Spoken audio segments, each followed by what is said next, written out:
Good afternoon, and welcome to Azenta's Investor Day 2025.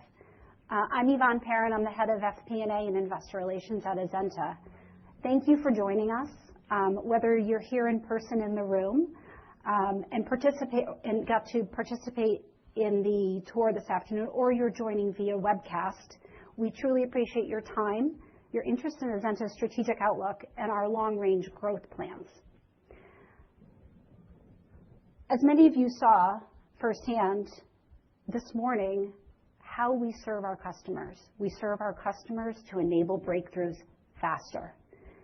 And if you couldn't join us on the tour this morning, that's okay. We're going to bring you along on this journey as we have the discussion this afternoon.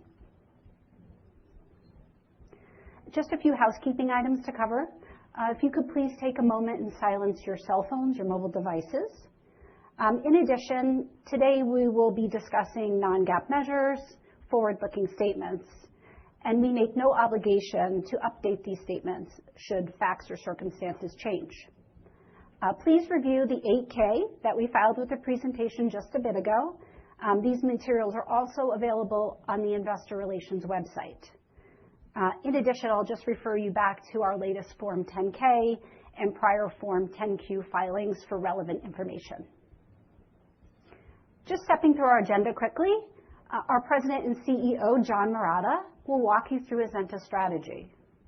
Then you'll hear from Alex Esmond and Ginger Zhou, our key business leaders, on the respective business priorities for Sample Management Solutions and for Multiomics GENEWIZ. And then our CEO, Lawrence Lin, will discuss our financial outlook and, importantly, our capital allocation strategy.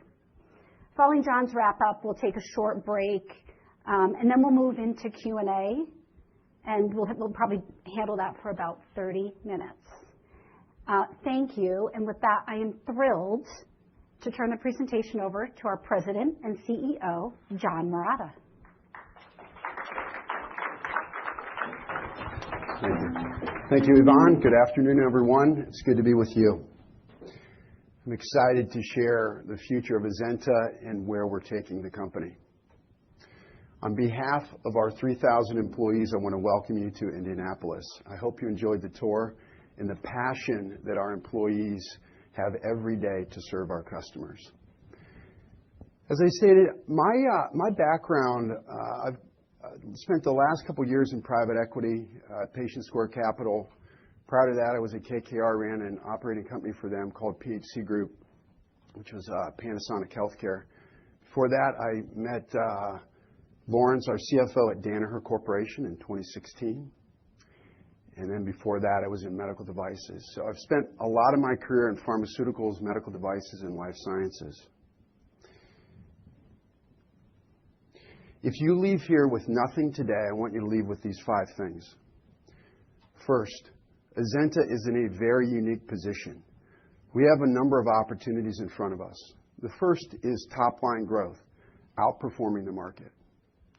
The second is margin expansion, and an opportunity around margin expansion that does not rely on that growth. Third is we have a balance sheet to deploy capital for M&A and other opportunities in front of us.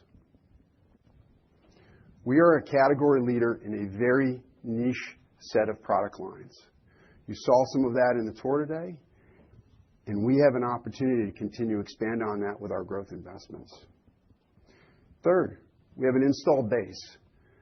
We have hundreds of stores and vaults in the field. We have thousands of our instruments that handle our samples and help our customers manage their samples. In GENEWIZ, we have 4,000 drop boxes that give our customers an ecosystem to do business with us. We are a one-stop shop with that company. 4, gross margin improvement and operating leverage. You're starting to see free cash flow come into the business in this last year, and you're going to see that advance. 5th, we're incredible value. We're north of 10 times EBITDA. $12 of our stock price is cash. We're going to generate $250 million of cash in the next couple of years, doubling our EBITDA and exiting 2028 double digit. We're pretty excited. In the small mid-cap market in life sciences tools, There's not another company that has that opportunity.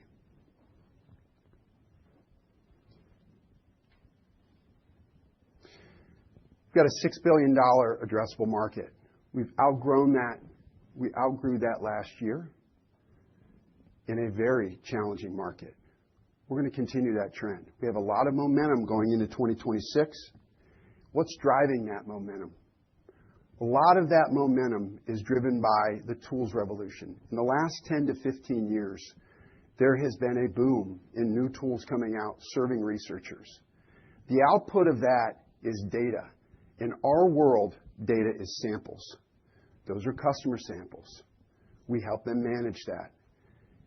That data in those samples is really important, sometimes more important than a gigabyte of data, the physical specimens. So there's $350 billion a year spent in research. Pharma, biotech, government, NIH, other government entities in China as well as Western Europe. We support that. There's a clear trend to outsourcing. 50% of that spend is used for outsourcing today. Our customers in pharma and biotech want to do business with less suppliers that are more strategic. Azenta fits within that. Hopefully, you saw a lot of that today at the biorepository, and that will continue. We talked about the output of data. There's 24 billion samples today that need cold storage or automation. Specifically around automation, about 6 billion of that needs cold, but all of that needs automation. There's a clear trend right now in moving into automation. Lastly, 50% of the FDA therapeutics that come out today need cold storage and/or support from automation. Azenta is at the epicenter of these trends, from compounds to samples to therapeutics.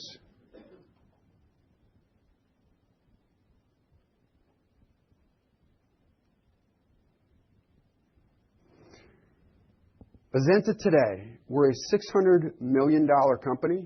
Last year, we grew 3%. About 55% of our revenue is recurring. We have 14,000 customers globally. We are in the top 20 pharmaceutical and biotech companies in the world, and 1 in 3 of our employees are either scientists or engineers that help support our customers every day. This is an important point. We'll talk about that later. Today, we do about 60% of our business in the U.S., about 25% in Europe, and you can see on the screen about 10% in China. 55% of our business today taps into pharma and biotech.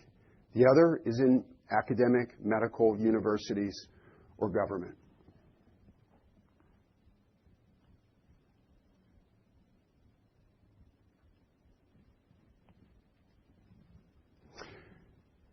I joined the company in September of last year.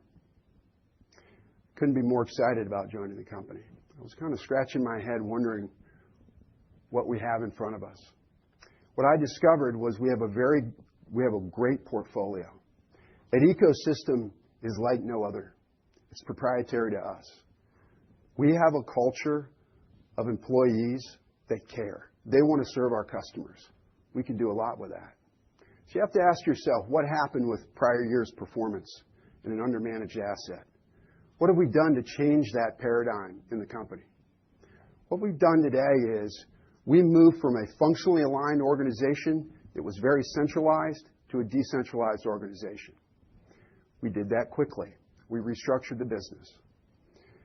We now have accountable general managers in all of our businesses. Clear line of sight in terms of P&Ls that are highly accountable.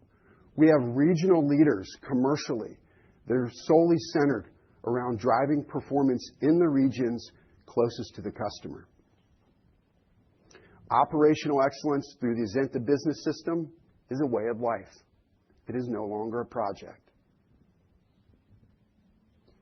We are redirecting resources from G&A and moving those into high-growth areas of the business around R&D, sales, and marketing. Criteria around that is high margin, recurring revenue.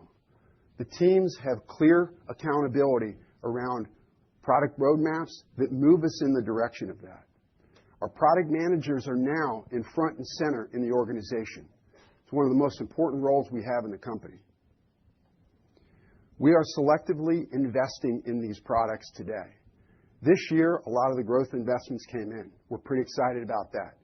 You could probably feel some of the energy today in today's tour around a lot of these growth investments, and you saw those today.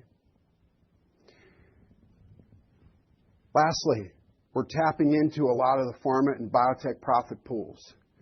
We are laser focused on serving the most sophisticated customers in the world that will have impact on patients globally.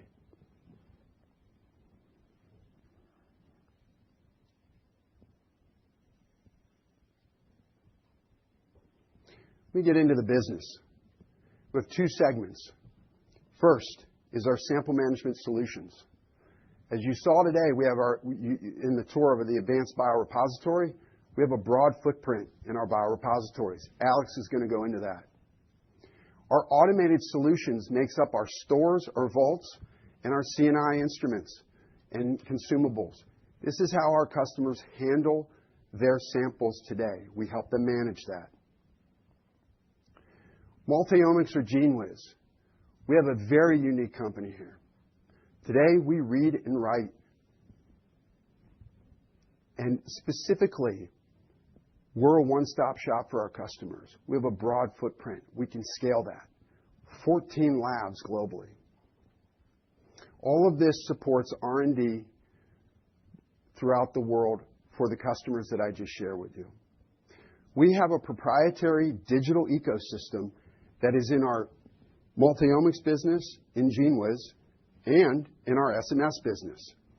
Our customers enjoy a user experience that is unlike no other. We're making investments here as well.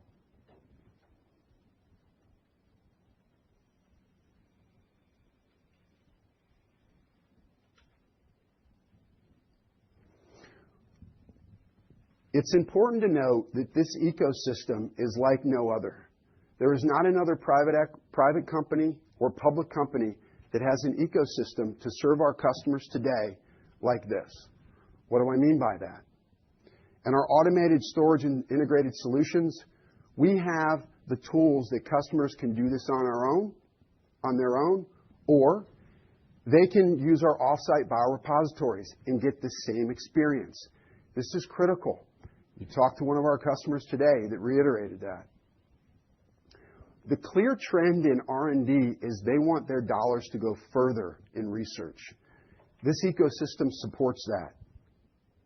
We mentioned our proprietary LIMS system, C-LIMS system, and other systems that allow our customers to see in virtually into our facilities or the same experience within theirs. Lastly, we talked about reading and writing of genes. In the center is our employees. This is important. Our employees are experts in the industry that our customers want to tap into to do their work.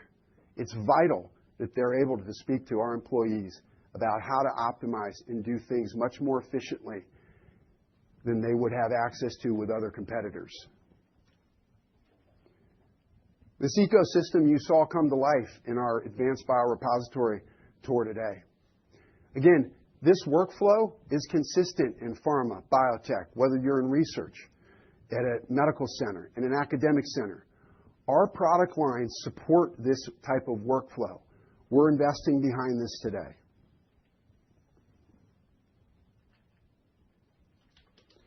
I don't want you to take my word for it. I want you to hear from our customers. You heard that today from one of them. This is unsolicited. I get to speak to a lot of customers, and it gives me great pride personally to be able to support technology and innovation in biotech and pharmaceuticals to make society better. They need us, and we need them, and it's a great partnership. Now that we talked about what we do as a company, I want to move us into the strategy and where we're going. Should be no surprises here. This is pretty basic, this framework. It's important we get back to the basics in this company. We do the basics well. Those companies that do the basics well win. We'll talk more about how we do that with ABS. I'm going to go into each of these in particular and give you some examples as to how we're driving performance here. Driving operational excellence. It is not a project. This is a way of life in the organization. How do we get better with less? The teams have done a really good job of optimizing the organization. We've just gotten started. Reinvesting, taking those profits and investing them back into the business. We're reinvesting in 3 areas. First is scaling our biorepositories. Second is around regionalization of gene synthesis. Third, technology and automated solutions, continuing to invest in this. And lastly, redeploying our capital from a very disciplined perspective. This is going to be critical to this organization. We're pretty fortunate to have a balance sheet. We'll talk about that as well. What does operational excellence mean? We define it, and here's our criteria. The Azenta Business System, led by Will Simmons. You got to meet Will on today's tour. We're lucky to have him. He's done this many times. It's a culture. It's not a set of tools. We think about it in 3 areas. First, how do you drive lean manufacturing, back office efficiency? You reinvest that back into growth. We reinvest growth in 2 areas. First is around R&D and product innovation. Again, we talked about clear roadmaps there. I'm going to give you some examples of each of these as we go on today. Commercial excellence. It begins with the restructuring of our commercial teams, in which we now have leaders in each of the regions that wake up every day to serve locally to those organizations. I often say in commercial teams, your strategy is executed where your sales reps show up every day. It's really important we know where our teams are going and who they're calling on. Let me give you some early successes. Again, Will joined in about 9 months ago. We're early in our operational excellence journey, but we've seen some great wins to date. Some of these KPIs you see on the screen, these are a few. We measure a lot more than that. These are customer facing. What matters most to a customer? Quality. We weren't putting our best foot forward in our stores business. We decreased complaints by 55%, and we're still going. Our on-time delivery for customers, we were able to drive performance of 30% for on-time delivery in this, and we're not done. Reducing costs. We talked about this many times on investor calls. Very heavy in G&A. This is an area we've moved fast in certain areas, and we need to move slow in others. We're very thoughtful about this. We decreased our G&A by 3%. We're going to move to 10% and reinvest that back into the business. Lastly, working capital. Lawrence is going to talk more about that today. This is an area we've seen improvement in. For DSO, we were able to decrease that by 10 days.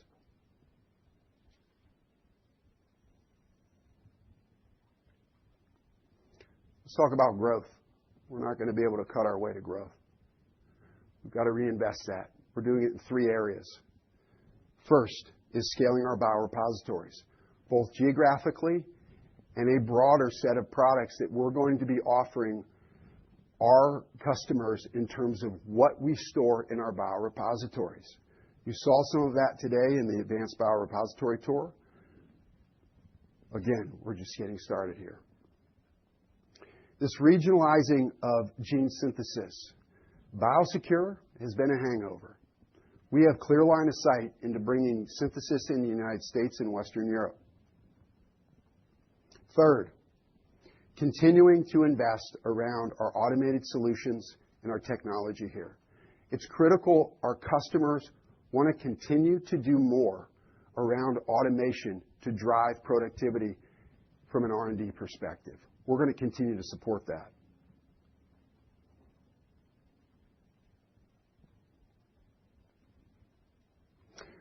What are some examples of a go-to-market optimization? Again, early here. We talked about the restructuring of our go-to-market teams regionally. We're continuing to invest in our direct selling. We invested this year around 25 headcount here, and we're going to continue to do that. We have the right to win in certain markets, and we're laying the groundwork to do that. Again, early. Sales bundling.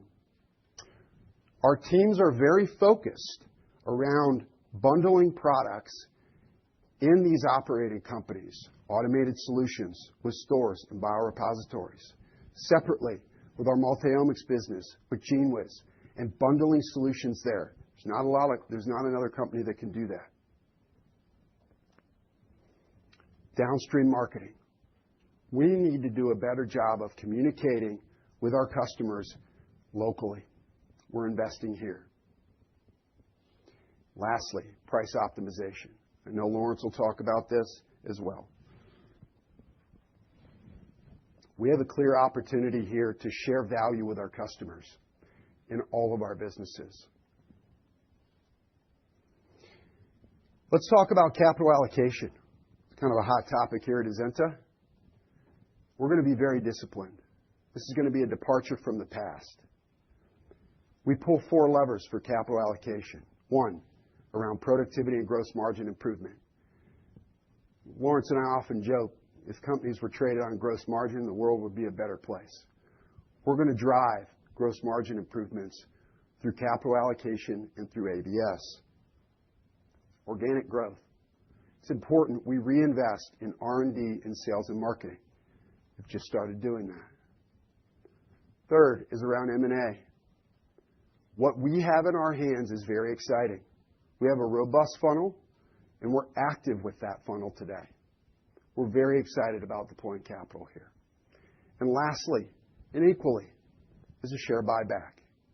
Today, we authorized a $250 million share buyback, and we're going to use that as a tool in our toolkit today. I want you to walk away today understanding that this management team is an effective group of operators, and we're also prudent and disciplined capital allocators.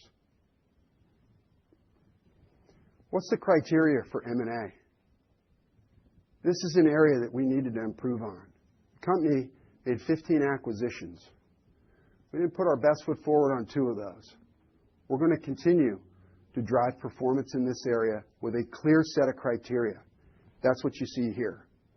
Lawrence will come in later to talk about what is the financial output of these in terms of what we expect to read through on the P&L, and more importantly, from a stock performance perspective. Strategy cannot get executed without a capable team. I am humbled to lead Azenta in the next phase of our journey. This team is amazing. You saw a lot of those individuals in the Advanced Biorepository tour. A lot of them are here today. I'm humbled to be a part of this team. A lot of these individuals are new, but some of them are not. They were buried in the bowels of the organization, and when we restructured, a lot of these individuals were promoted to leadership roles. It's very exciting for me personally to be able to do that. Not only do you have to have an effective management team, you have to have a great board. And we're fortunate to have an incredible board for a small and mid-cap company our size. I want to recognize Bill Cornog is here in the audience. Bill is one of our board members, former KKR partner. Every one of these board members brings a very unique perspective to the organization. It pushes us as a management team to be the best we can for our customers, for our employees, and our shareholders. This is important to the investment in this company. Why would you want to invest in Azenta? As I stated, we have an unmatched product line and ecosystem today to support our customers. very unique to the organization. This ecosystem is very unique. We have a deep install base. We can continue to drive recurring revenue and expand our SAM through that. Third, continuing to drive above-market growth. This is an area we're very excited about. It's a story that's top line and bottom line, and more importantly, driving these G&A efficiencies and reinvesting that back into the business. Lastly, we are coming from a place of a very strong foundation. We have a balance sheet like no other, and we're going to put that to work. High return on capital. That's our charge. We're excited about the journey ahead. I want to introduce you to Alex Esmond. Alex is running our SRS business. Alex? Thank you.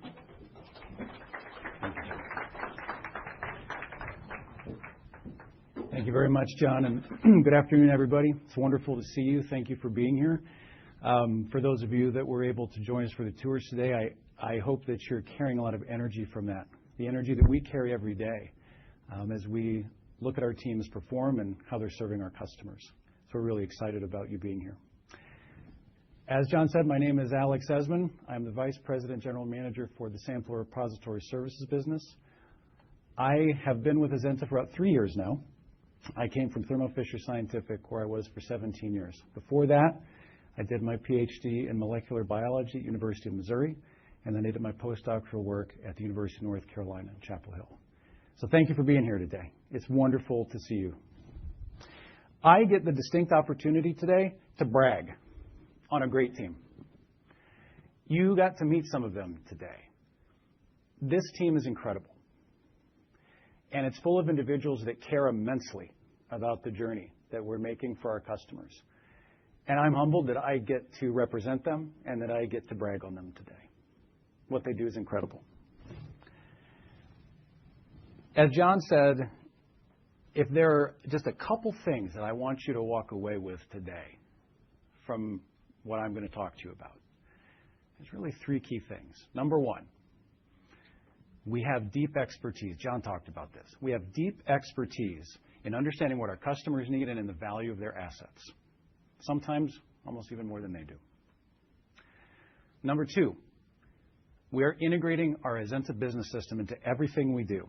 We are finding opportunities to remove waste from our processes, to add more value to our customers, and more value internally as well. Number 3, that deep expertise that we have enables us to know where to invest our money in smart ways. What are the bets we're going to place? And how are we going to go into the future? So with that in mind, I'd like to do a brief overview of our business. Sample Management Solutions today is about a $325 million business. We have the privilege of being an end-to-end biologic and therapeutic asset manager for our customers. We want to continue, and we will continue, to be a leader in this area for our customers. Couple things from this slide. I'm not going to read all the numbers for you. But if I explain this business very straightforwardly, Sample Management Solutions has 2 components, as John talked about. Our Automated Solutions business and our Biorepository business.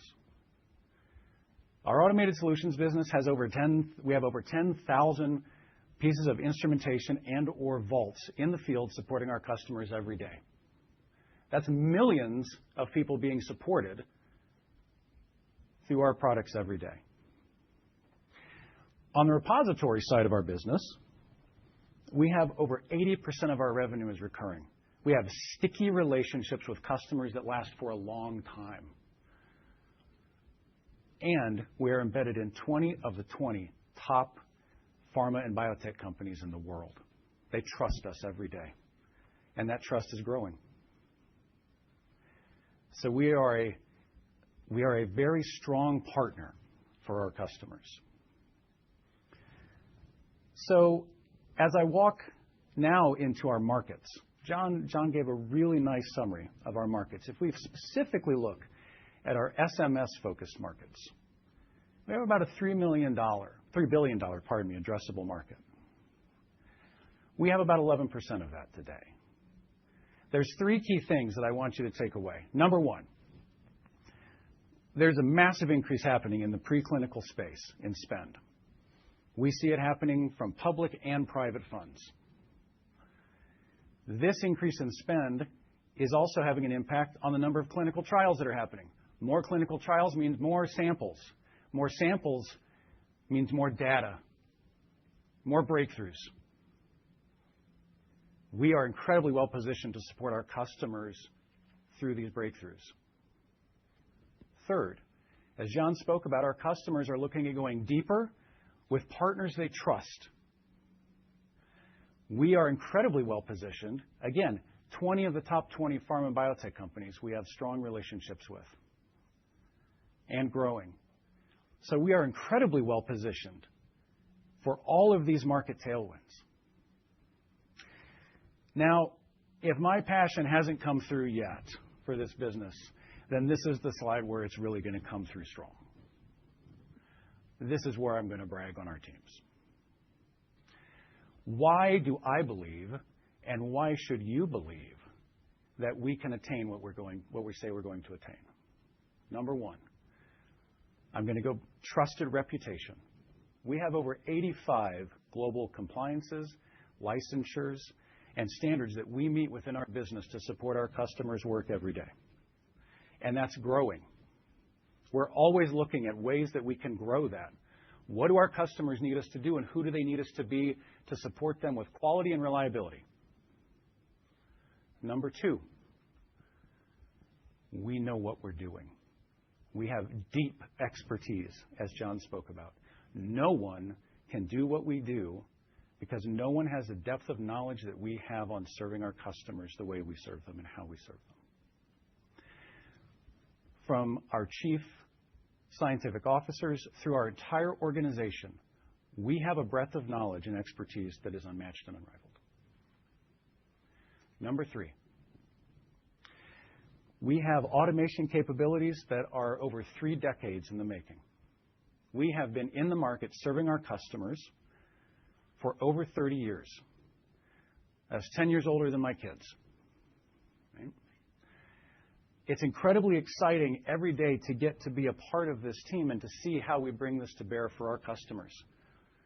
It's easy to make a freezer. It's a little bit harder to make a freezer that goes to -80. It's really hard to make a freezer that is at -80, but it's also in an automated environment, doing things that not anyone else can do. Our teams can do that, and they've been doing it, and they will continue to do it and innovate in that area. Number 4, data. Data, the backbone of all of these samples is data. The data that's generated, how we manage that data, and how we carry that for our customers and manage their assets and the data that goes along with it. This is why we are well positioned. These are our true competitive advantages that we have that are sustainable serving our customers. So I'm now going to talk to you about how we're going to focus on driving operational excellence. As John teed this up, we're looking at really 3 pillars. I'm going to talk to you about this first one of driving operational excellence. What are we doing in SMS? We are actively implementing our Azenta Business System throughout our structures. Many of you were at the Indy site today. You saw our daily management boards. You saw our Kaizen funnel. You saw our value stream maps. You saw all the nuts and bolts of what it means to make a lean transformation, to make this journey. And make no mistake, we are early in this journey. But we've already seen some positive results coming from the journey we're making. And we are highly confident that that's going to continue. This is a cultural change from the top down. Everybody is invested in this. I participate in Kaizen events almost on a monthly basis. We are shoulder to shoulder with our team working through the ABS transformation that we're making. As I was at Thermo for 17 years, I'm familiar with process improvement. It's a part of who I am, and it's a part of who our team is. So next, I'm going to talk to you about how we're reinvesting for profitable growth. how are we going to focus?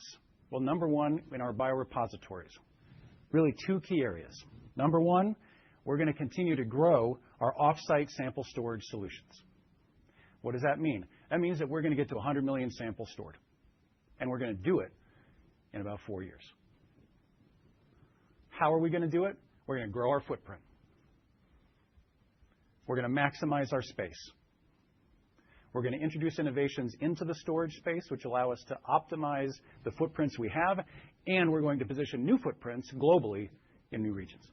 We're incredibly excited about this. Number two, we're going to scale our customer on-site solutions. We have teams that are incredibly well positioned to grow our customer on-site solutions 3x in the next 3 years. So we're going to manage our customers' assets in our walls, and we're going to manage our customers' assets in their walls. This is a competency that we have that our customers value us for. Now, how are we going to invest in our automated solutions side of SMS? Number one, we're going to elevate our digital experience. We are going to enable our products as a true ecosystem of products which share a user experience that is unified across the products, that provides a better experience for our customers, and we're going to introduce e-commerce solutions which will allow us to serve our customers faster, more effectively. This will be especially impactful for our consumables and instrumentation business. Number two, we're going to evolve our leadership in automation. We're already really good at automation. It makes me smile every day. We're going to get better. And we're going to take our customer to even better places than we take them today. What do I mean by that? Has anybody ever built a Lego set? Just show of hands. Anybody ever played with Legos? It's okay. Oh, that's great. My son built a 5,000-piece set like last weekend while I was gone, and it was amazing. What does he have to do if he wants to make that a 5,500-piece set? You just add more Legos. You just keep building.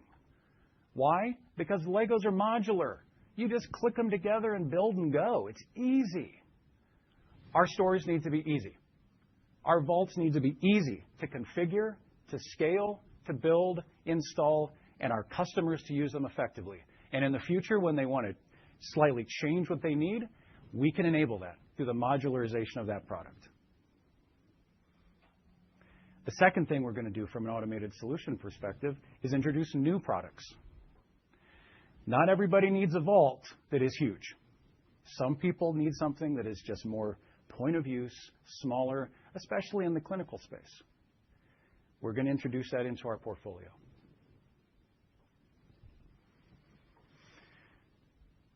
So I'm going to leave you with a customer story that illustrates how we have served customers and will continue to serve customers as SMS.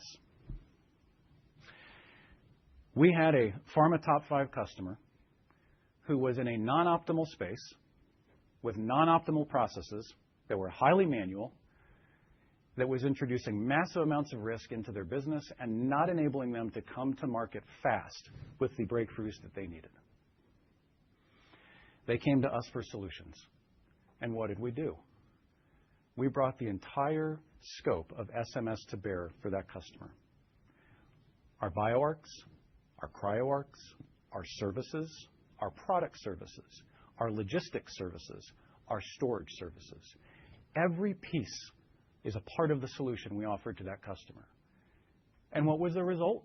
The result was they were able to de-risk their business, to go faster, and to enable true business continuity. We helped them manage their problems. We removed waste from their work. We helped them make the journey that we are making as a business. It's incredibly exciting. So, I'm going to go back to my 3 points at the beginning. We have passionate experts who know how to support our customers. And we do it with quality and reliability. Number 2, Embedding the Azenta Business System into SMS and into these businesses is going to remove waste, improve our value, and enable us to serve our customers even better. And number 3, because we have this knowledge of our customers, it means that we are positioned to make the right strategic decisions about where we're going to make our investment and how we're going to grow. Thank you so much for the opportunity to speak to you today. Thank you for your attention. I now get the opportunity to turn the floor over to Ginger Zhao, who is our Senior Vice President for our Multiomics and GENEWIZ business. Thank you so much.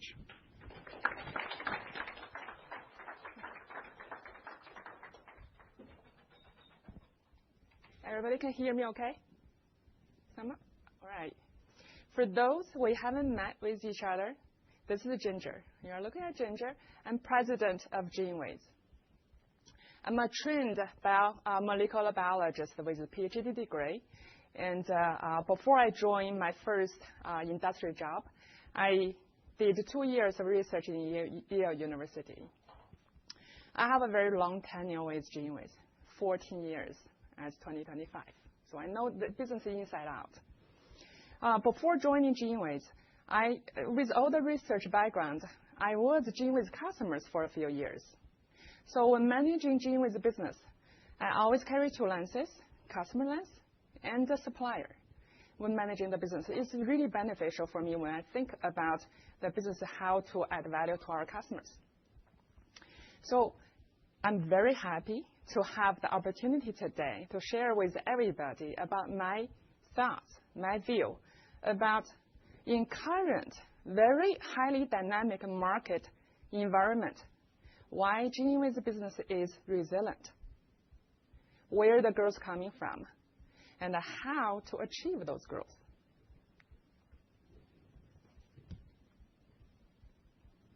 All right. The scope I just mentioned being summarized by 3 key messages. The resilience coming from unique position. GENEWIZ is category of one. Category of one. It's uniquely positioned with nearly 3 decades of know-how, multi-omics experiences with trusted brand.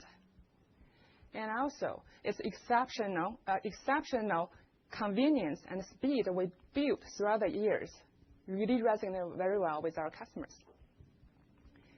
The third, to make it very resilient in this market, is diversified portfolio. We are the only one actually in the market specialized on both sequencing and synthesis solutions with the breadth of solutions we offer to our customers. So the second message is the second and third are all continuous growth. Continued growth. The second message is leveraging the newly built-in muscle, Azenta Business System. Me as one person, I'm not as tenure as Alex to have 70 years of process improvement, but I have my own experience in last year, and this is very powerful too. To simplify it, it drives strong execution and efficiency gain. There are so many opportunities once you knew how to utilize the toolbox. So the second message is leveraging Azenta Business System to drive efficiency gain, which is equivalent to profitable growth. And the third message is where we invest with all the profit we'll gain from the efficiency. 3 areas. Gene synthesis regionalization, we truly believe is one of our key growth drivers for the next few years. And we're going to bring it to U.S., expand it to U.S. And commercial intensity to have a better reach to our customers. And the enrich portfolio. Enrich portfolio by bringing in more cutting-edge technologies to enrich, strengthen our one-stop shop position to our customers. So 3 key messages. Now let's dive in. Resilience. I'm going to dive in each individual resilience, where the growth coming from, and how to gain the growth. This is where the resilience starts. It's who we are. Nearly 3 decades of reputable brand of scientific expertise and know-how in multiomics field. We are only one in the market specialized with reading genes and writing genes. reading genes through sequencing technologies, and writing genes through synthetic technologies. All our work anchored with our mission.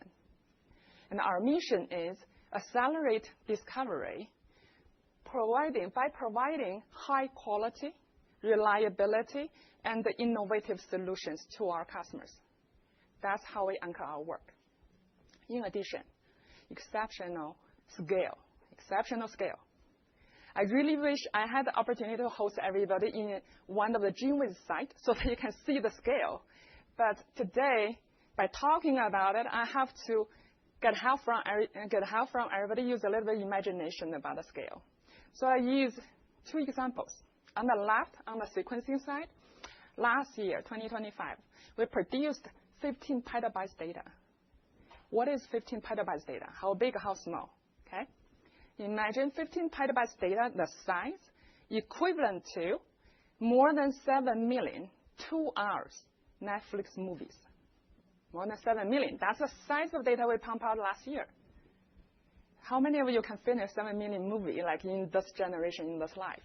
It's mission impossible. That's the amount of data we pump out. On the right, on the synthesis side, the same. 425 million nucleotides we synthesized last year. Imagine each nucleotide equivalent to 1 centimeter. We pile them up. The height is reaching Mount Everest 480 times. That's how big size and scale we're operating today. Why scale matters?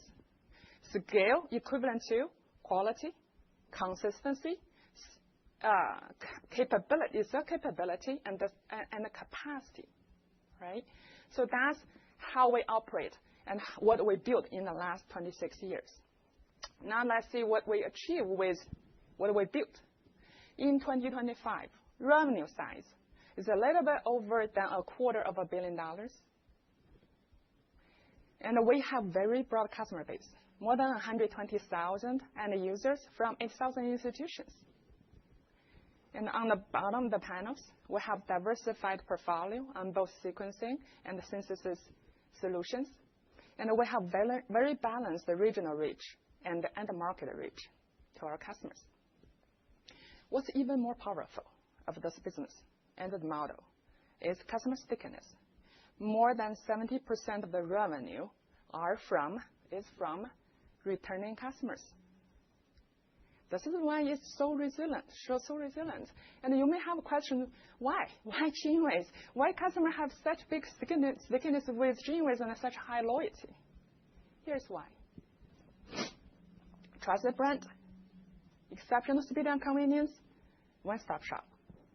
On trusted brand, you're looking at me, right? I started to use GeneWiz services since my first college, research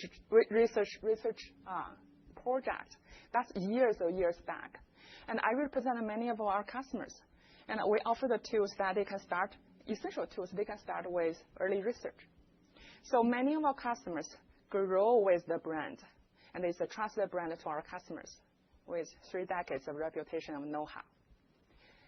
And the exceptional convenience to our customers. Okay? This one example, as John mentioned, one example is we carry the largest sample pickup network among our peers in this market. More than 4,000 sample pickup locations right outside of researcher lab. So researcher, every day, they just walk, and drop the samples right outside the door. And for us, we have very sophisticated logistics system to pick the samples up every day and distribute it among all of our sites, depending on where it makes sense, through a very sophisticated logistics system, and produce data very fast and give customer back data or product. And exceptional convenience. This is why customers feel, okay, so easy to do business with GeneWiz. The third one, one-stop shop. True one-stop shop. True one-stop shop specializes on both synthesis and the sequencing solutions. If you really look into the market, you cannot find anyone else specialized on both. This is know-how. It has to be know-how. And run both, scaled at both, at this level. Okay? A quick data, more than 50% of our customers are ordering both synthesis and sequencing solutions from us. That's the stickiness. That's the stickiness. So I'll bring it all together. Why GENWAY's business is resilient in any type of market is strong foundation and its great business model. Trusted brand, exceptional convenience and speed that we built throughout the years, one-stop shop on both sequencing synthesis and a suite of multi-omics solutions, and in combination of quality, reliability, good deliverables, and run at the scale. And we have large customer base, but also very diversified portfolio, plus good penetration in each region. All this together to make GENWAY a very strong, resilient business model, and no one does what we do and how we do it. Category 1, unique position, right? When I talk about it, I'm very proud. In the last 14 years, we get better and better in terms of who we are and how we do it. So next, I'm going to move to where the opportunity coming from in this highly dynamic market, right? On the left, on my left, is $3 billion addressable market we're playing with, we're playing in, and with less than 10% of share. This market, in the past decades, 2 decades, growing super fast, exceptional fast. So our share is less than 10%, a huge runway ahead of us to gain share. On the right, current dynamics, what I observe, driving outsourcing trend. A few examples why. First, end market, pharma, biotech. What the consensus, right? Spending cautious on CapEx and capital investment, and operation efficiency, use less to do more. Think where it drives the direction.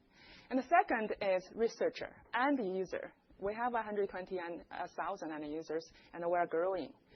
So end user, with the cost to be improved for these multi-omics technologies, especially the highly sophisticated, complicated ones, the technologies, the researchers do have better accessibility to those technologies that provide better data insights to them, right? And the third one is AI. The buzzword AI, what does it mean to us? AI, to me, is for better data insights, better insights through analytics.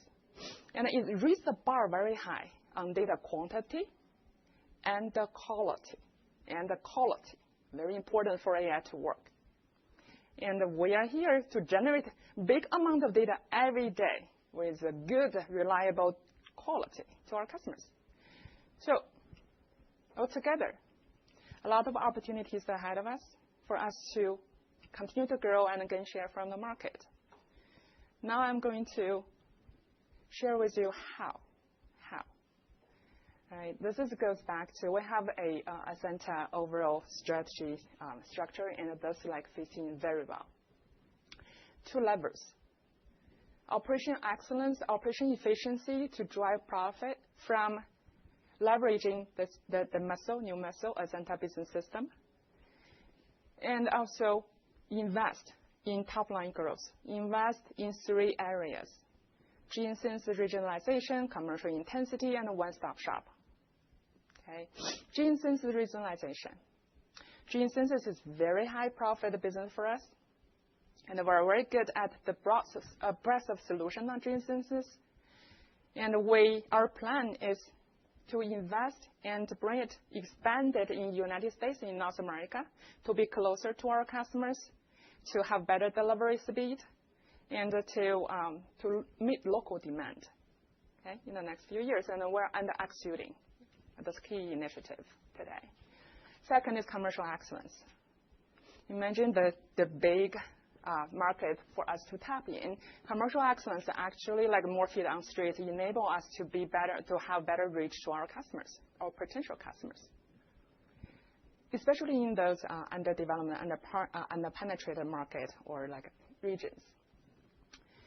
Digital, as Alex mentioned, digital is very important to us. Digital transformation, e-commerce type of platform enable our customers to do business even more convenient with us, more seamless, like order to cash, order to invoice management workflow, right? so digital transformation. The third key initiative is portfolio expansion. We continue to look into the technologies, build our muscle in terms of bringing in more cutting-edge, complicated, or better multi-omics technologies to provide better data insights to our customers, especially in high-growth areas. Right? So, in summary, clear strategic initiatives where we are going to invest, and very strong execution, leveraging Azenta Business System, and drive profit in the journey. Altogether, very confident to continue to drive growth and profitable growth. Okay, this is how. When everybody talks to me, I always say, Ginger, you are so passionate. Why you are so passionate, right? If you talk to my team, we are just like a team of alike, very passionate about what we do, very proud about what we do. What do we do? Why is that? It's not only about knowing how to win, how to grow. It's more about, as a scientist background, it's more about real impact to people's life. That excites me every day. Have real impact. I can see it. So a quick example, a case study. This is a customer. The customer working on childhood disease that lead to blindness. Customer is planning phase 1 clinical trial. Encountered challenges. They have a very long gene, 120 base pair gene, and they need to sequence through. They need to have resolution to understand what are the sequences in order to make critical decisions. Traditional technology cannot do so. It's just too hard to sequence through. So customer can ask for help, leveraging know-how, and utilizing long-read sequencing technology. We were able to help customers to develop the IC and achieved 99.8% of accuracy on the sequences. And thus, 100% enabled customers to make critical decisions with the resolution and visibility on each nucleotide on that 120 kb long gene. So we validated the IC for clinical usage as well. As of today, this phase 1 clinical trial is ongoing. And in addition, along the journey, we naturally become the first provider in this industry to offer this as commercial provider to many more customers who have similar needs. So this is why we're so passionate about what we do every day, because we can make people's life better, being part of a solution for this generation, next generation, and the generations to come. It benefits the society. That's why the team is so engaged and passionate about what we do. Wrap up my conversation. Business resilience, how we grow, where to grow and how we grow. Right? Business resilience, 3 messages coming back.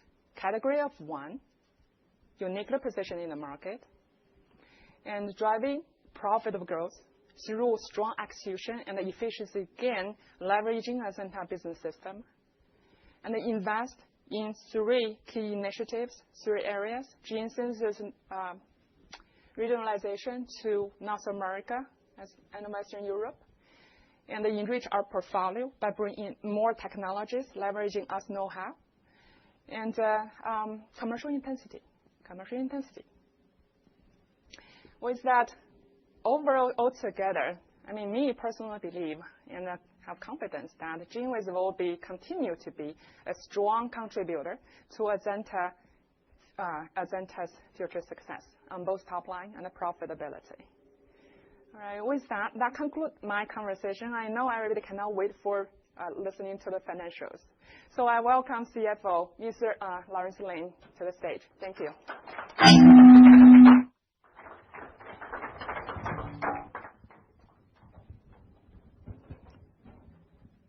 Thank you, Ginger.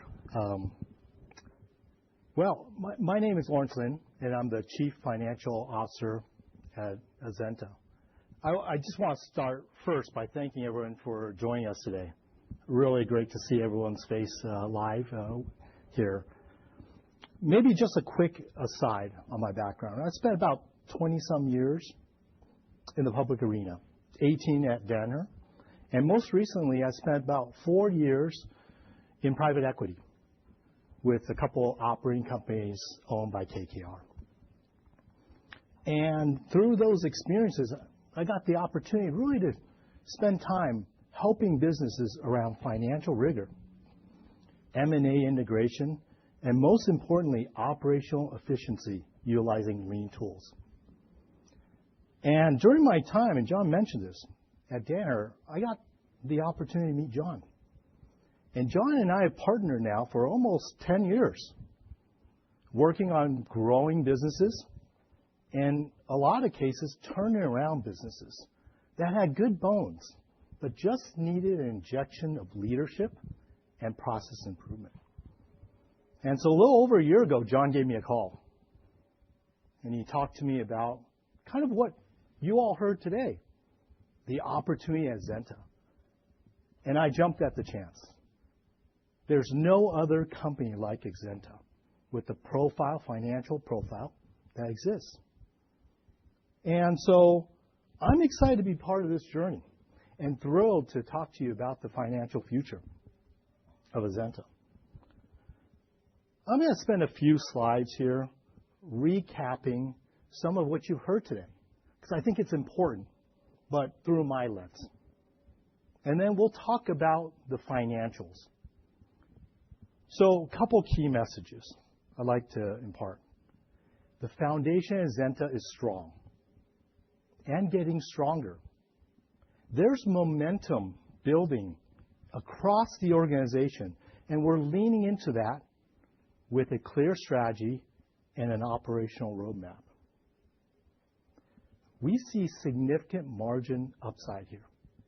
Now, the opportunity doesn't need a recovery from a macroeconomic perspective. We have the levers within our control to control our destiny financially. A big part of that opportunity is tied to expense discipline and process improvement that will impact favorably gross margin and G&A. This is really just the start of our flywheel here. And last but not least, we're proactively managing the portfolio with a focus on optionality and value accretive capital deployment, all of which is supported by our strong balance sheet and cash flow. So when I joined the organization a little over a year ago, I saw strengths, but also opportunities to take this business to the next level. We have a differentiated product portfolio. The depth and breadth of our talent here is extraordinary. Whether that's in our biorepositories, our GeneWiz labs, or in gene synthesis, our customers rely on us every single day. So what we've been doing the last year, we've been laying the foundation. John mentioned this, but it's worth repeating. We've restructured from a corporate to an operating company model. We put general managers in place in all our products. The general managers have a P&L now that provides them visibility, but most importantly, accountability. We've enabled our sales force through putting sales leadership regionally to be closer and meet where the customers are. And lastly, we've changed our compensation structure. We've taken the complexity out. Now everyone's focused on growth, profitability, working capital, free cash flow. John mentioned this, but it's worth repeating. We're getting back to basics here, right?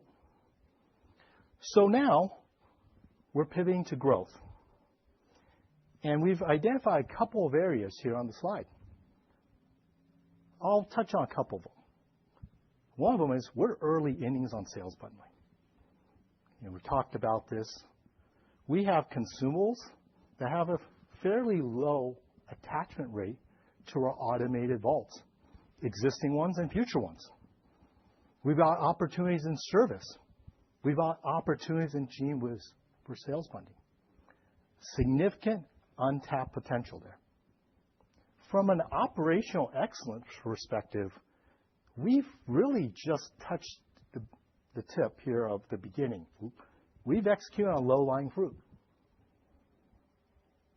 So there's significant runway ahead. So the upside is this. While this work isn't easy, it's highly achievable. I am confident these initiatives will deliver meaningful improvement in our financial performance. So let's talk about the top line. John touched on the 3 growth vectors. Ginger and Alex added more detail. But again, it's worth recapping here. First, we're going to scale our biorepositories, our advanced biorepositories. We're going to add capacity to our existing biorepositories. We're going to expand geographically. We're going to increase our automation. And we're going to provide more options for on-site and off-site storage for our customers. Additionally, we're investing in future technology here to really round out our portfolio. Alex talked about the standard vaults that will be modular. Why is that important? Because it's going to create quality and speed. Additionally, we're going to round out our portfolio. Alex talked about the smaller vaults that we're going to offer. These 2 items will really start to read through in the back end of our long-range plan. But we're investing now. Secondly, Ginger talked about gene synthesis. We're regionalizing our gene synthesis business. What does that mean? We're putting U.S. production in place. That will provide speed of delivery, and we will be closer to our customer.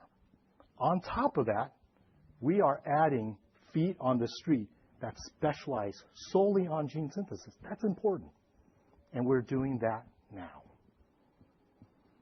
And finally, we're pursuing technologies on automation to solve customer pain points and to provide quality delivery and cost to our customers, cost savings.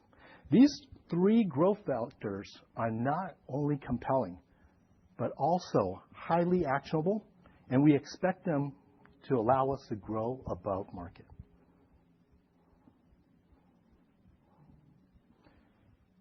So I'm super excited about our growth opportunities here, but I'm equally thrilled about the margin opportunity here.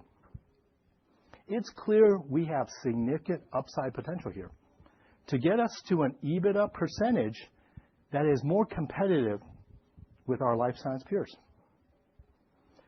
As we've discussed in length, we're optimizing our G&A. Early innings, we're trying to drive better operating leverage. So when I look at G&A, there's many opportunities for improvement. So we're going to leverage the Azenta Business System. And let's just double-click into that. How is that going to happen?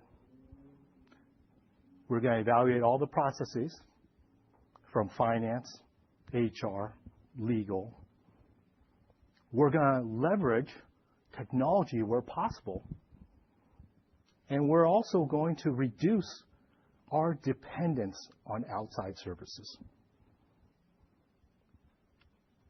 Lots of opportunity, and we're in early innings. Secondly, we talked a bit about our price optimization strategy. John touched on it. We talked about it a few weeks ago at our earnings call. We started with SRS and C&I. And John mentioned this. We've got room to run here. We'll be evaluating all our other businesses throughout the long-range plan. What I'm super excited about is, again, the ABS tools on how we're going to be able to drive operational efficiency and gross margin enhancements across our manufacturing, our labs, and our back office. We started what we call lighthouse sites earlier in the year. And so we picked a couple of sites in SMS to really start deploying those lean tools. And John showed some of the examples of our early wins. I think of it from my lens, what is the business system? The lean tools are really just driving common sense rigorously, reducing or removing complexity and embracing simplicity.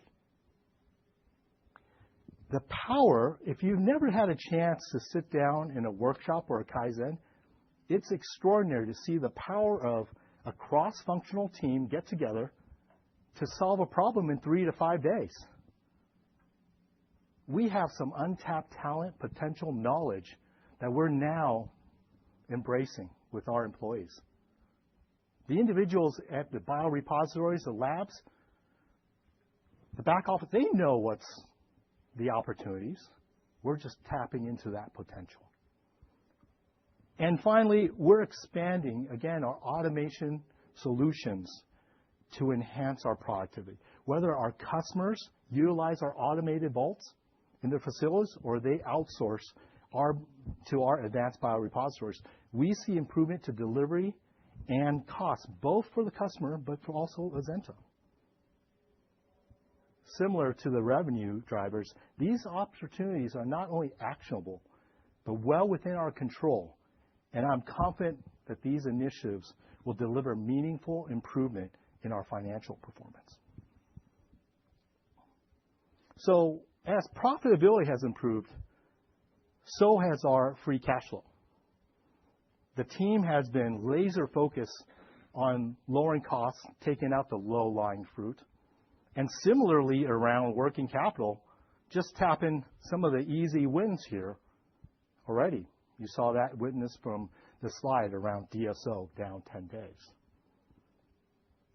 And also, we're remaining, from a CapEx perspective, highly diligent. Actions will continue going forward. So look, we have $546 million in cash, and we expect to generate between $200 million and $250 million in cash cumulatively through the long-range plan. And we have really 4 levers at our disposal. First is driving productivity and gross margin. That's really the beginning of our flywheel, right? Then it's growth. You see it today. We're investing in our SRS gene synthesis business. In M&A, we are closely aligning to our strategic filters that John showed, and then financial criteria that I'll show you in the next slide. And then around the share repurchase. Today you saw that we authorized $250 million share repurchase program. We've been actively engaging the board on capital allocation priorities. And authorizing $250 million was the right thing to do. Now, more to come here around when we initiate those purchases, but certainly it is something we evaluate all the time. So let me double click into the M&A criteria.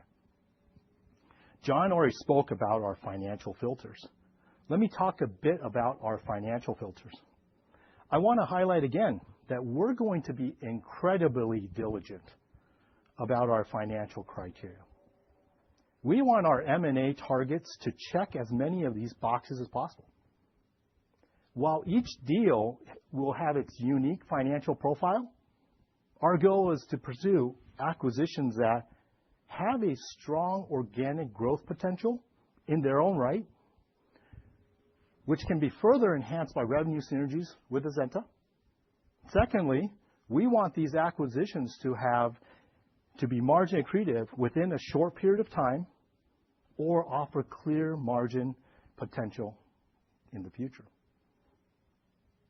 From an ROIC perspective, we want to see double-digit ROIC within 3 to 5 years, as well as cash accretion.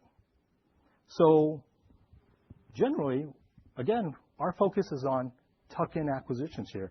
We believe we have a strong pipeline of potential opportunities that meet both our strategic and financial filters. Let's get to the numbers. We talked about our 2026 guidance a few weeks ago in earnings.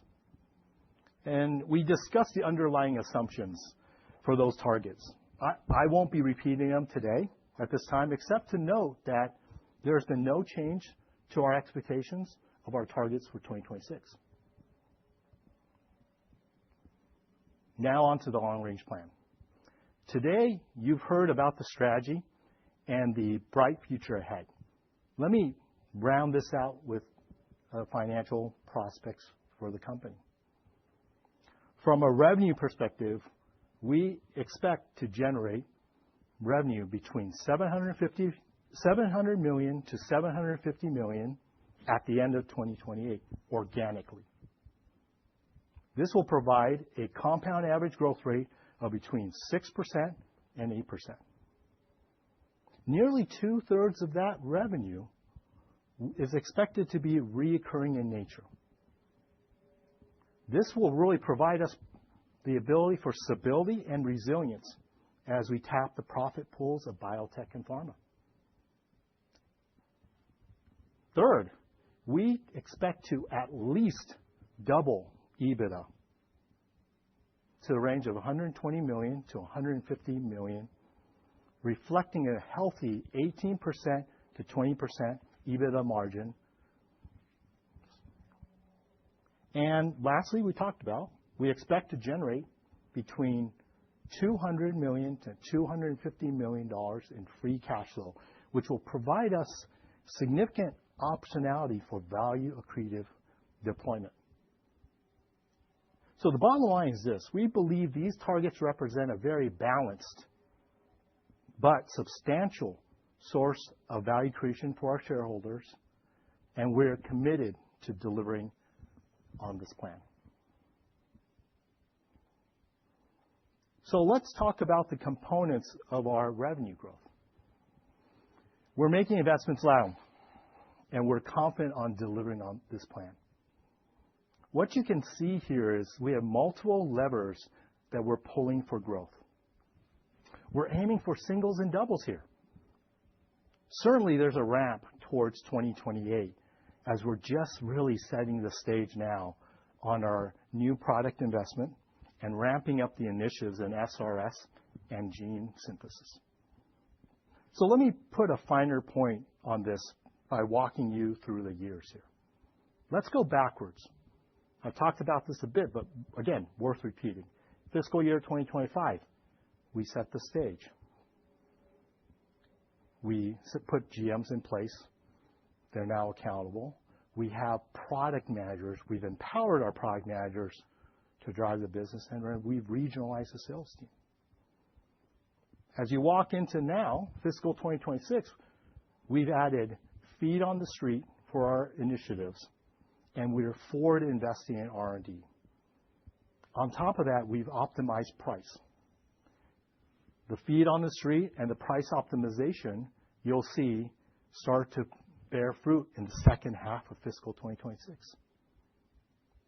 When you get to fiscal 2027, you'll see the full ramp of that investment that we put in place. On top of that, you'll start seeing the new products start to launch at the back end of fiscal 2027.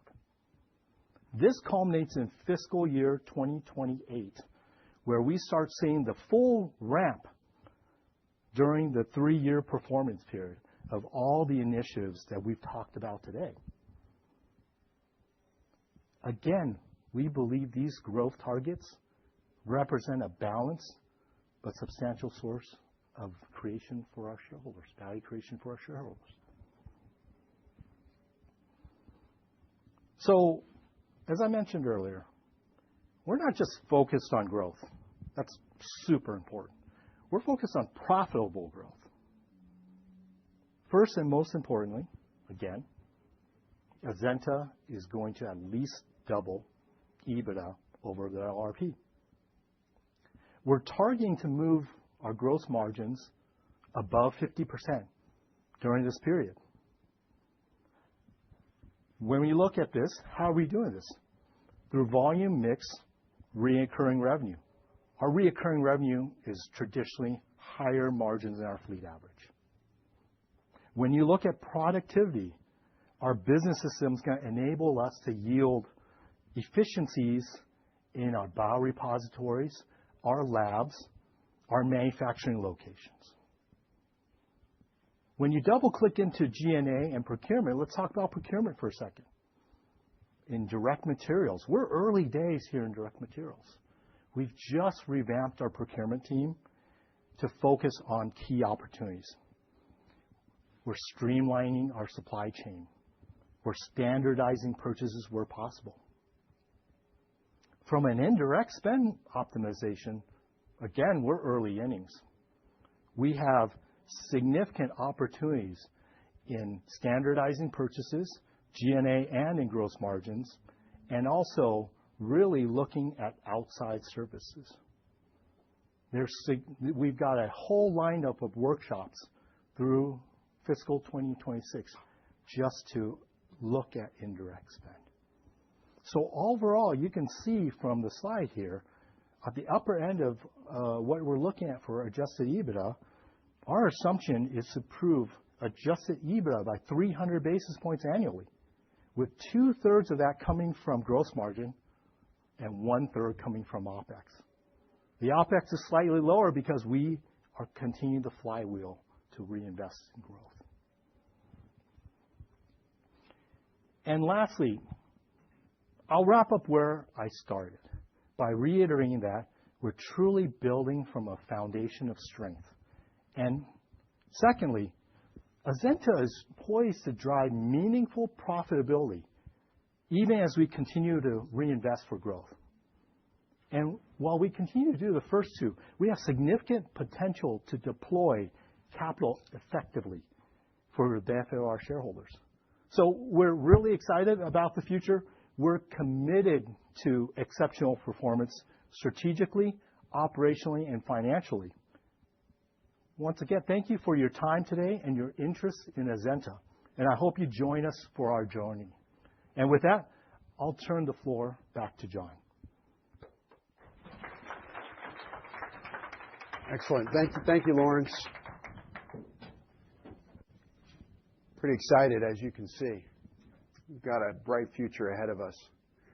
Let me reiterate why we think this is a good investment. First is around our niche product categories and proprietary ecosystem that nobody has in life sciences, tools, and diagnostics, whether that is in the public market or private markets. Second is around our ability to scale, continue to scale from our installed base.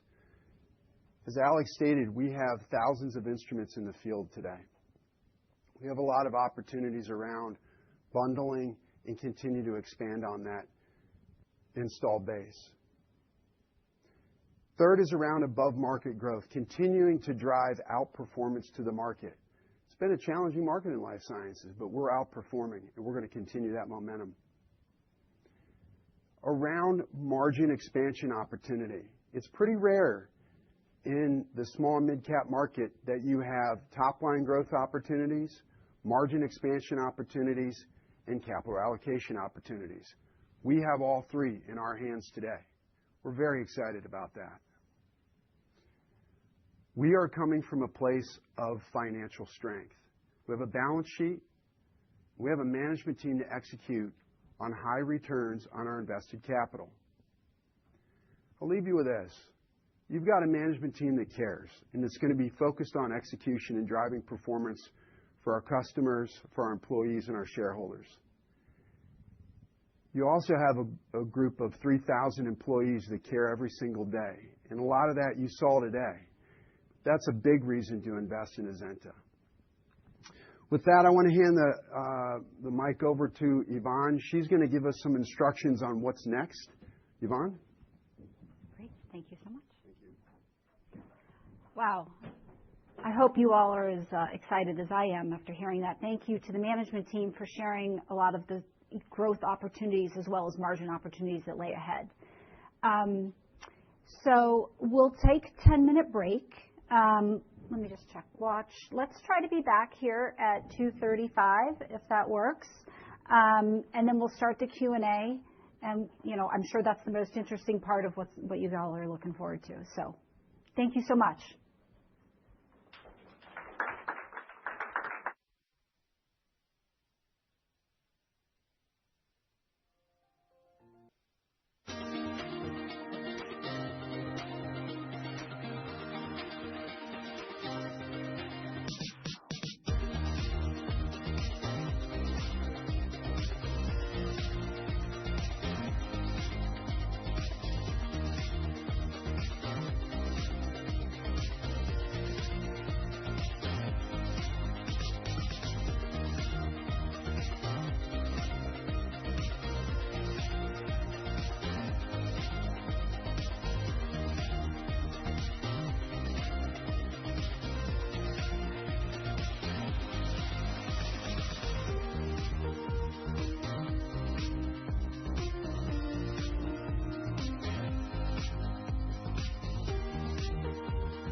We're super excited to get started with our Q&A session.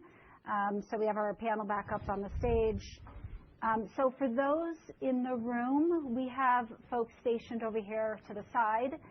So if you have a question, please just raise your hand, and they'll bring the mic to you. And if you could state your name and your firm, that would be great. And just as a reminder to those participating via the webcast, you can submit a question online, and we'll look forward to taking those questions as well as far as time permits. So with that, why don't we just get started? Okay. Great. David Saxon from Needham. Can you hear me? Yes. Great. Well, thanks so much for hosting today. It's been super interesting and helpful. So my first question is just around kind of the two business units as they stand today. I mean, the company has tried in the past to cross-sell across the two businesses. So what's your view on that potential, over the LRP? I guess, do you have the commercial model ready today to execute that, or is that kind of stage 2 or 3? Yeah, David, thanks for the question. The way I would think about the two businesses is more around we're tapping into the outsourcing trends and less about the synergies between the two businesses. I think it's been a distraction for the company in the past, and I think the way we're viewing it today is really we're focused on driving performance within those businesses. There's more potential in driving focus around commercial bundling within those than there is on cross-selling. Now, I don't want to minimize that, In our biorepositories today, we send about 1%-2% over from our biorepositories into multiomics today. If you look at the trends around that, Europe they rely more on their biorepositories for some of the testing than the U.S. does. Maybe it gets there in 3 to 5 years, but it's not an area of focus for us in particular. It's not contemplated as part of the long-range plan either, David. Great. And then just on capital allocation, maybe for Lawrence, first, just a quick update on B Medical, if you could. And then the initiatives around expanding biorepositories and the footprint there, what amount of CapEx does that require? I think you're around 6% of sales in 2025. Where does that go over the LRP, and how far does that get you in I guess, expansion? Thanks so much. Yeah, I'll take the CapEx question, and then I'll pass it to John on B Medical. For CapEx, you're right, David. We have about 6-7% right now contemplated in our fiscal 2026 model, and that's similar profile to fiscal 2025.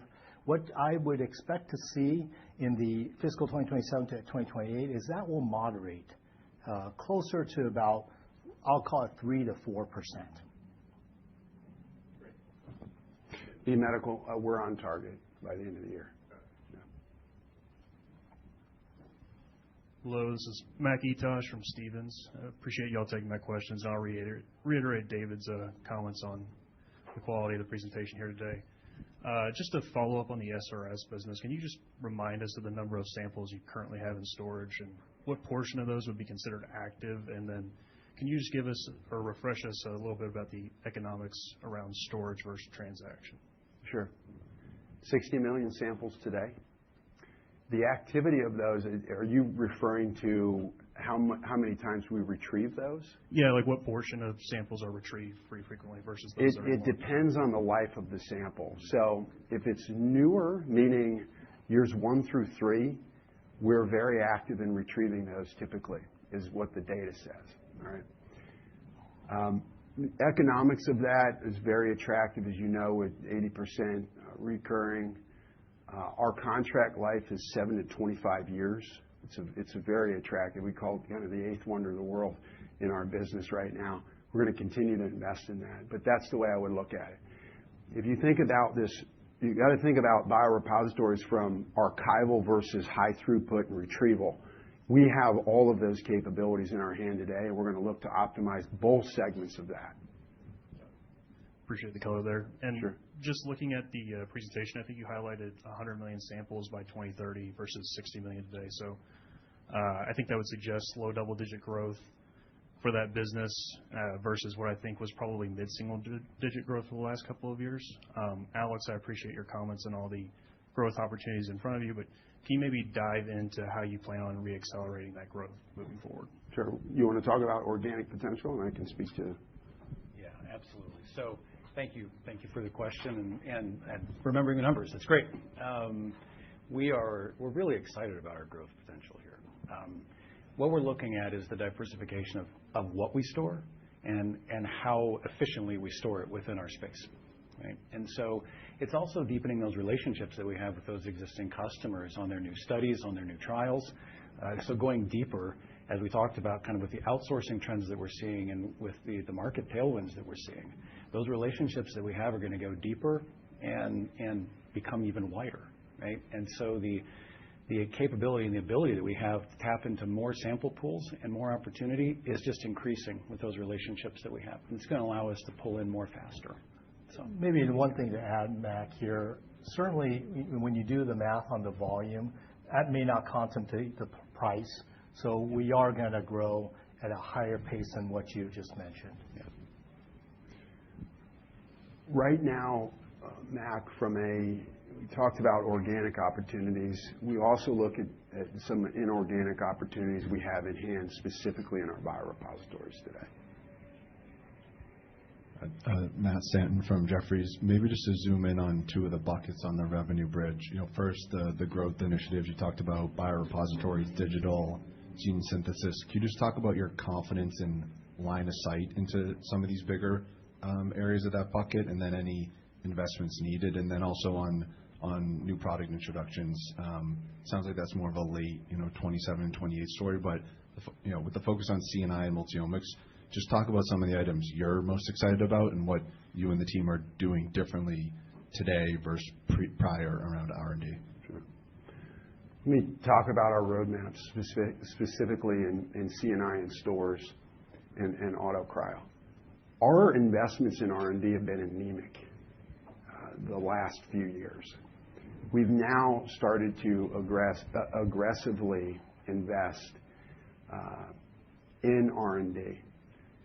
So new product development, of course, Lawrence talked about that, is going to be coming later on.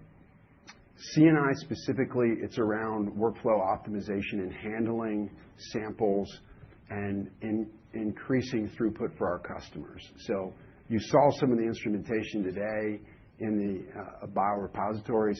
We're coming out with next gen of that. Again, very anemic in terms of our investments in the past. The teams are really excited about those investments. They're in now. Stores and cryo, automated cryogenic and automated vaults and stores is really hard. So we've got decades of capabilities there, and we're investing behind this pretty rapidly. One of the things you saw is, why are we doing that? The amount of data that's coming out in research is physical in nature. Because companies are wrestling with the fact that do they want to store gigabytes of data or do they want to store samples? Because they don't even know what's in a lot of those samples today. And so what we see is the need to continue to invest behind this. We're doing that in modular stores, smaller stores, a lot of those auto cryo units. We're really excited about continuing to invest in there. We haven't invested in a very long time from that perspective, but we're the market leader. And then C&I and around some of the tubes. So if you have to think about this, if you've ever been in an Amazon warehouse, our stores and vaults are like warehouses. So it's warehouse management systems for our customers. Standardizing the boxes or the units in those, meaning the vessels, the samples, is really important.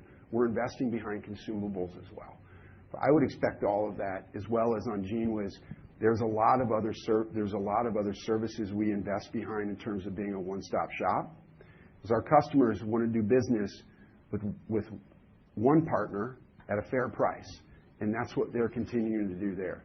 In SRS, it's expanding those product capabilities in which we offer different solutions for. In SRS, we do have other services that you saw in the lab today with transportation and those sorts of things. We're investing behind that as well. So I hope that gives you a good sense of where we're investing. Matt, maybe just add to this. One of the things that's unique about Azenta is we have the capacity to not only invest, but also generate almost 300 basis points of adjusted EBITDA. And so certainly, we have the ability to utilize, get the productivity as well as really optimize G&A. So I think that's important. All right, thanks. And then on the regionalization of gene synthesis, maybe just a bit more color in terms of investment required here, timing and cadence, is that in flight now? And then I guess just a little more on how that helps you. It feels like you have a pretty good line of sight and confidence around meeting local demand, improving turnaround times. But just talk a little bit more around the initiatives there. And then, Lawrence, maybe if you could just talk too about being able to protect the margin structure as you move capacity into the U.S. and into Europe as well on gene synthesis. Sure. So gene synthesis specifically is really around automating that complex segment. About 80% of that can be automated today. That's in our hands today. And the 20% you need some know-how for. So that's really important in terms of how we're investing behind synthesis. We're really excited about this. We do very well in our synthesis business. It's very high margin for us. We're very profitable, and we're going to continue to invest behind that. Yeah, Matt.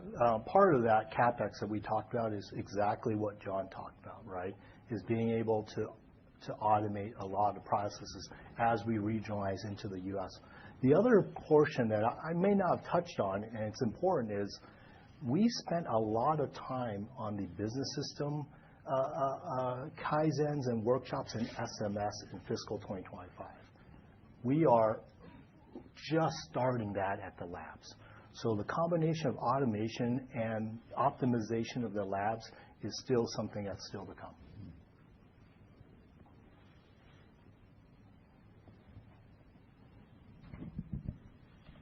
Hi. Thanks, guys. This is Mackenzie. I'm here for Vijay Kumar at Evercore ISI. First question, I know you talked a little bit about pricing, and you've already implemented a few strategies. I was just wondering, could you talk about over the LRP, what areas are you targeting first, and any quantitative color or any sort of details on how you might approach customers or different segments with your strategies? Yeah, certainly. Nice to meet you, Mackenzie. For fiscal 2026, we talked about C&I and SRS. And as you all know, and John talked about, particularly in SRS, we have contracts between 7 and 25 years. Now, what's important here is a lot of that contracts, we really did not optimize or take advantage of those contracts, meaning they have pricing built in. So certainly now, with some of the process improvements we're taking, there's certainly opportunities there. Additionally, as you look at C&I, there's certainly those options as well. We instituted a price increase in October in our consumables and instruments. As I mentioned during kind of the prepared slides, we're certainly looking at all the other businesses and looking at what is possible. But again, this is, to John's point, this is a shared equity around what is, one, equitable to the customer, but also advantageous to Azenta. That's helpful. Thanks. And second question, I think, Lawrence, you also mentioned that you plan to at least double EBITDA. I was just wondering, are there any levers to the upside, and how are you thinking about maybe bracketing what that could look like by the end of your LRP? Yeah, certainly. And I touched briefly on it, but I think if I would look back and let's take fiscal 2026 as an example, right? 2/3 of that opportunity in margin expansion is going to come from our gross margin. And that's through the ABS. That's through just direct material, just, again, basic blocking and tackling. We're not doing anything sophisticated here, but just focusing, right? And then 1/3 is going to be around optimization of G&A. And that similar profile should go through the balance of the LRP. Now, I think, like I said earlier, the macroeconomics, anything outside that, all this opportunity around margin is well within our control. Can I squeeze in one quick other question? On the multi-omics, I know you said you were also planning to expand into new modalities.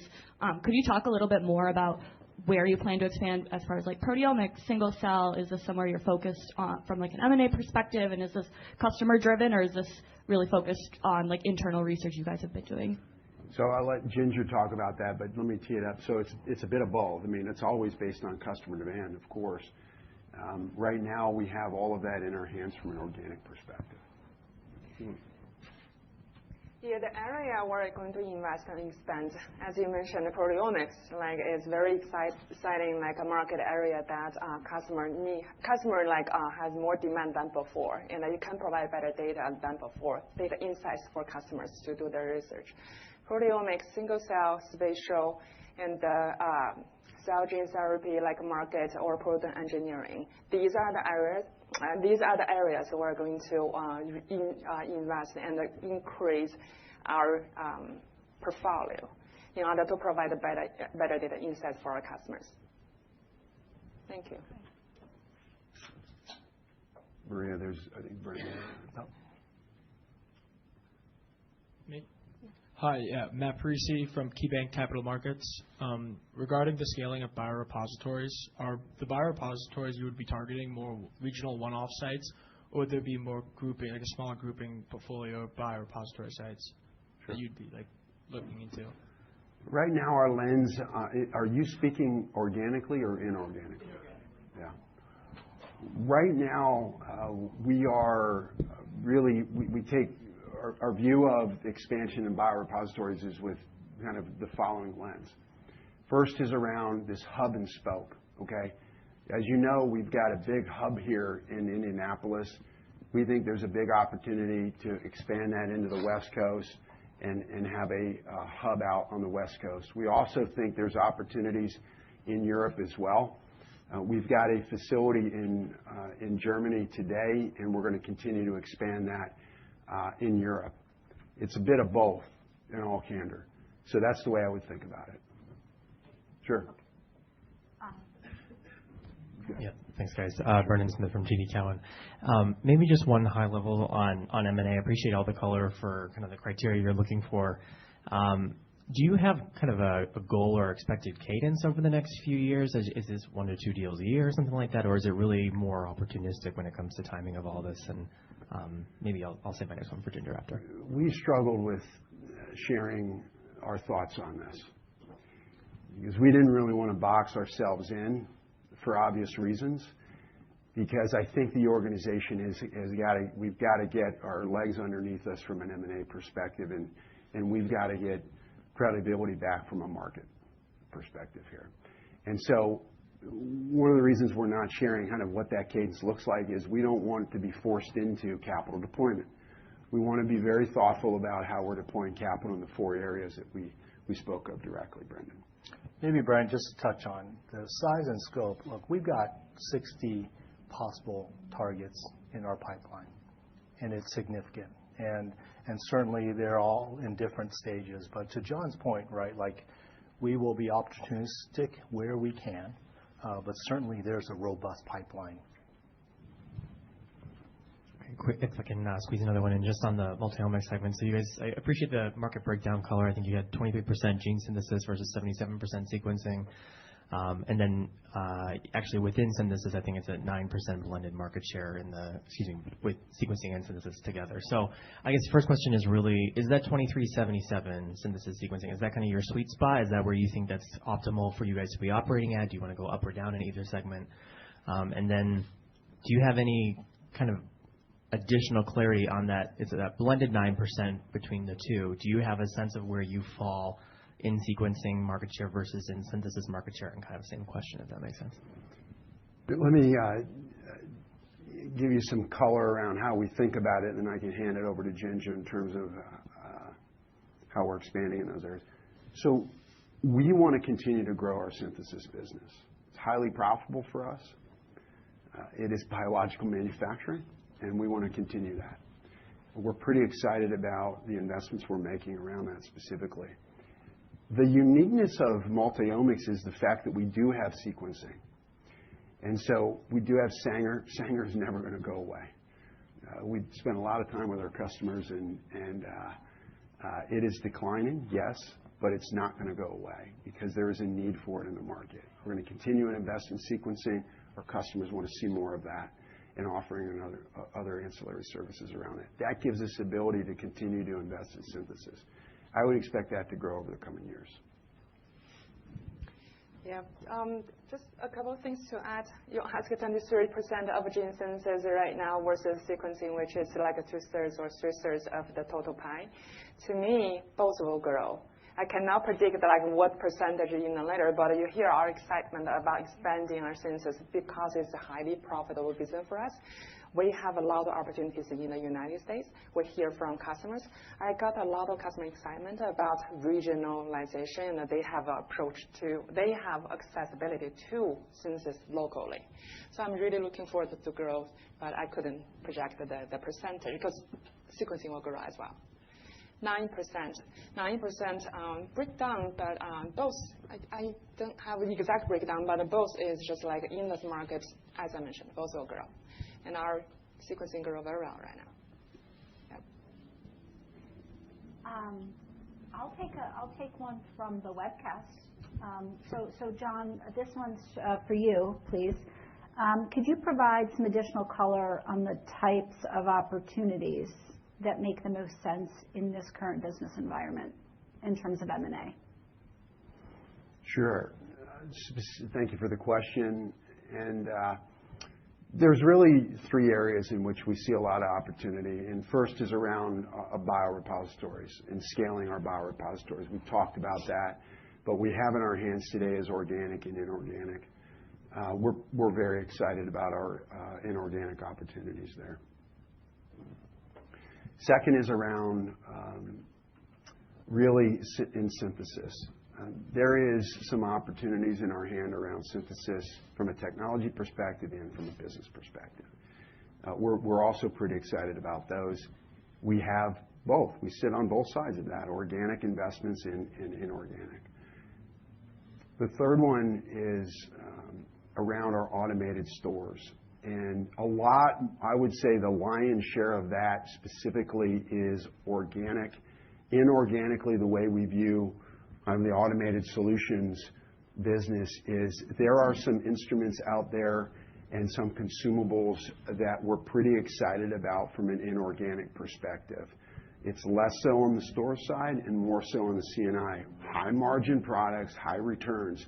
Our lens there is continue to invest in recurring revenue, high margin, and high returns in those areas. Great. Thank you, John. Sure. Any questions in the room? Are there additional questions that you'd like to? Hi, yes, Matt Parisi again. With the shift in sequencing from Sanger to NGS, what would be the ideal mix that Azenta is targeting? And that would be mix of Sanger to NGS, kind of so we can back into a margin for the multiomics business within the sequencing. Let us come back to you specifically on what that breakdown looks like, but let me just speak at a high level. We're now kind of we viewed Sanger as kind of this separate part of our business. I would think about we're putting Sanger into sequencing because Plasma EZ is in that right now. Our Plasma EZ business has doubled, and it's growing rapidly, eclipsed the decline of Sanger. And so it's been really important for us to take we pushed the teams pretty hard and said, let's stop making it. This is no longer a hobby. Let's build a business around this. And so we've done that specifically in Plasma EZ. That's the way I would look at it from a high level. In terms of the numbers, let us come back to you on that. We'll do that one-on-one, okay? We're getting close to time. Any final questions in the room? David? Hey, Zach Rosenstock from Siegel Bryant. I was just curious if you could give more of a ballpark of the opportunity that you couldn't address in the U.S. business for synthesis before you regionalized. Is it a $20 million opportunity that customers were like, hey, unless you're here, I won't do it? Just so I can understand why you're so excited about that as a growth driver. Yeah, I think a lot of this is underpinned by a lot of the geopolitical dynamics right now. And we're not quantifying it publicly, but I can tell you we view the opportunity as substantial, which is why we're investing behind it. If you think about the other players in synthesis today, we're very profitable, and we've protected that margin. We've protected that margin because we have the ability to synthesize in highly complex sequences as well as simple. And so we're a lower volume, higher margin business, and we want to continue to invest behind that. I think, Zach, the opportunity is pretty substantial for us. I think the board sees it that way, the management team sees it that way, and we're pretty excited around investing behind it. Great. So I think that's going to wrap up the Q&A session. I want to thank everybody for putting questions out there. But John, maybe pass it back to you for some final thoughts. Sure. We're thrilled you're here and you're interested in Azenta. I hope that we were able to clarify the opportunity with the company, our product portfolio, and more importantly, the management team that's going to execute against that. Thank you again for your time. We really appreciate it.